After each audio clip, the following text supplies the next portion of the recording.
नमस्कार मित्रांनो, ठरलं तर मग या मालिकेच्या आजच्या भागामध्ये आपण पाहणार आहोत की सर्वजण कोर्टात जमलेले असतात.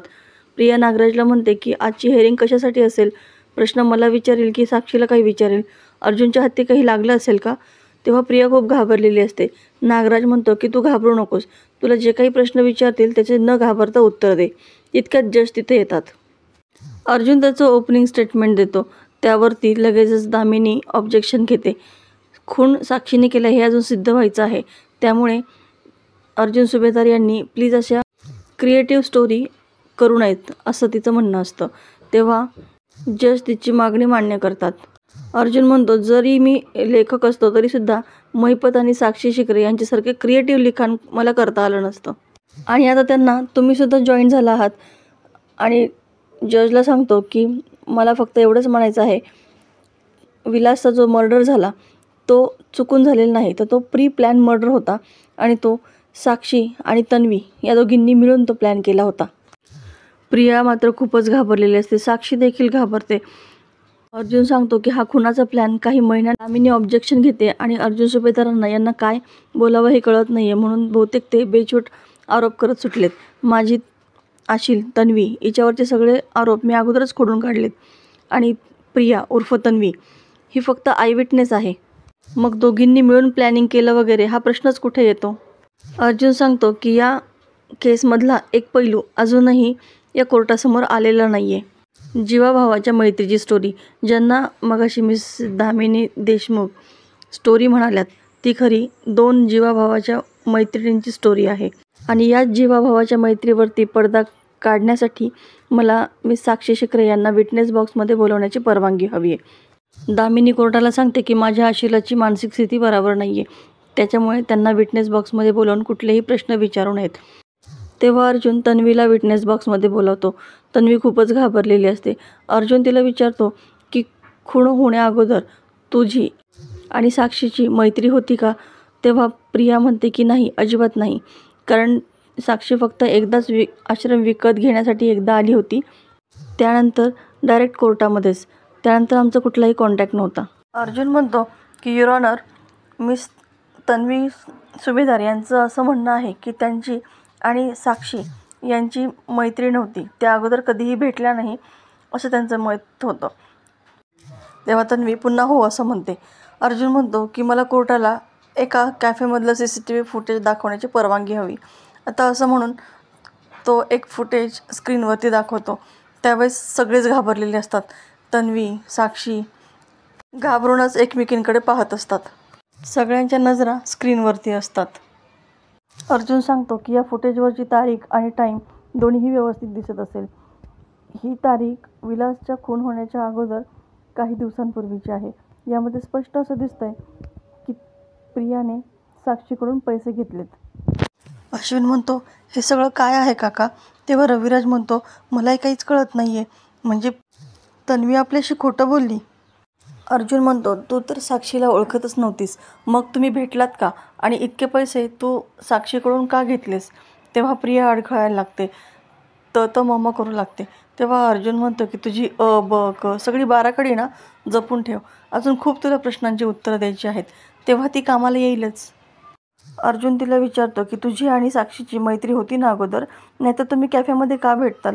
तेव्हा प्रिया घाबरूनच म्हणते की हो, होती आमची मैत्री.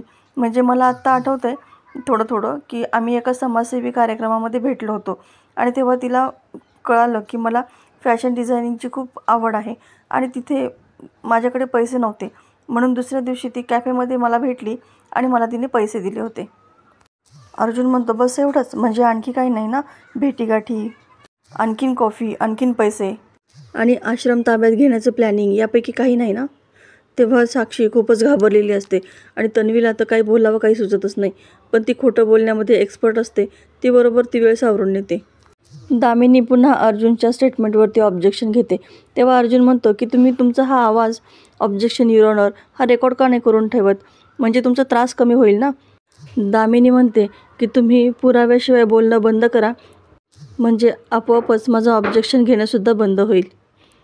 अर्जुन म्हणतो की पुरावे तुमच्यासाठी मी नक्की सादर करेल. अर्जुन म्हणतो मला सांग तन्वी, ज्या दिवशी खून झाला त्या दिवशी तुम्ही सगळे सिनेमा पाहायला गेला होतात, तेव्हा तन्वी म्हणते की हां, आणि मग माझ्या पोटात दुखायला लागलं. अर्जुन म्हणतो हां हां, ही सगळी स्टोरी ना इथे सगळ्यांच्या पाठ आहे, त्याबद्दल मला बोलायचंच नाही आहे. पण तुम्ही सगळेजण सिनेमाला गेला होतात, त्याची सगळी तिकीटं साक्षी शिकरे यांनी काढली होती. तेव्हा मात्र साक्षी आणि प्रिया खूपच घाबरतात.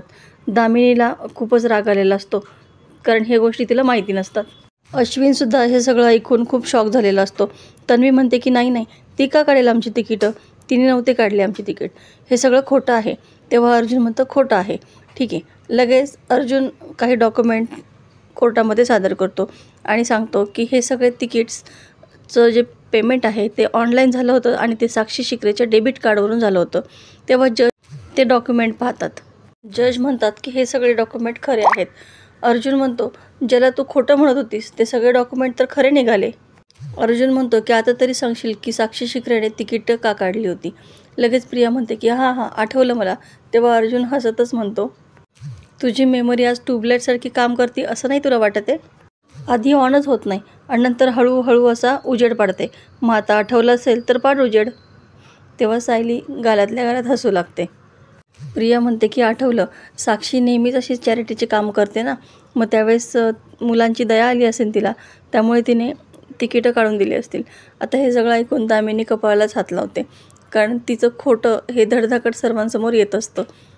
अर्जुन म्हणतो की ती दया बरोबर खुनाच्या दिवशीच कशी काय आली? काय झालं? ट्यूबलाईट परत बंद पडली?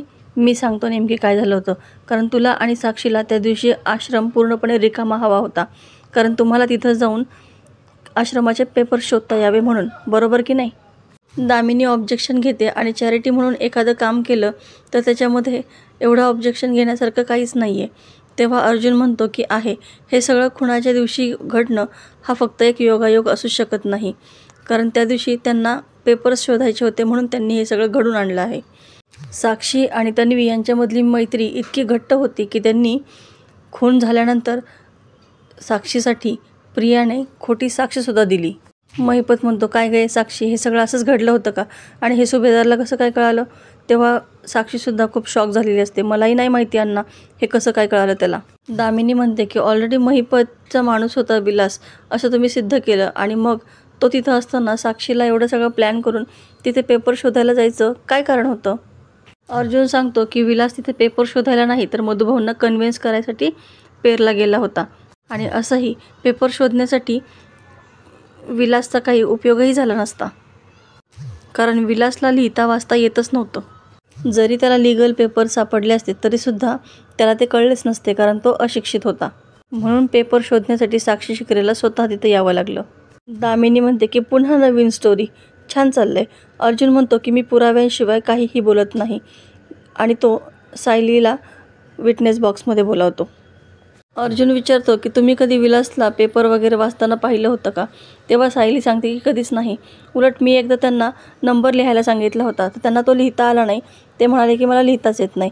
दुकानांच्या पाट्या वगैरे पाहून ते अंदाज लावायचे, पण त्यांना लिहिता वाचता येत नव्हतं. दामिनी पुन्हा ऑब्जेक्शन घेते की स्वतःच्याच बायकोला असं विटनेस म्हणून उभं नाही करता येत, एवढं त्यांना कळू नये का? अर्जुन म्हणतो मला माहिती होतं की तुम्ही असंच बोलणार, त्यामुळे मला माझ्या दुसऱ्या साक्षीदाराला बोलवायचं आहे. आता मात्र दामिनीला आश्चर्यच वाटतं आणि प्रिया, साक्षी खूपच घाबरलेले असतात.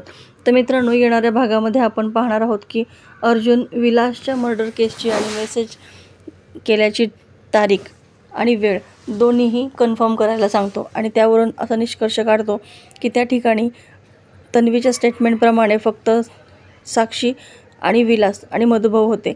मग या ठिकाणी उरलं कोण? मधुभाऊ तर बेशुद्ध पडलेले होते. मग मेसेज करणारी व्यक्ती कोण? विलास तर करू शकत नव्हता, म्हणजे ती आहे तन्वी, जी व्यक्ती मधुभाऊ आणि विलासला बघत होती, म्हणजेच आय विटनेस तन्वी.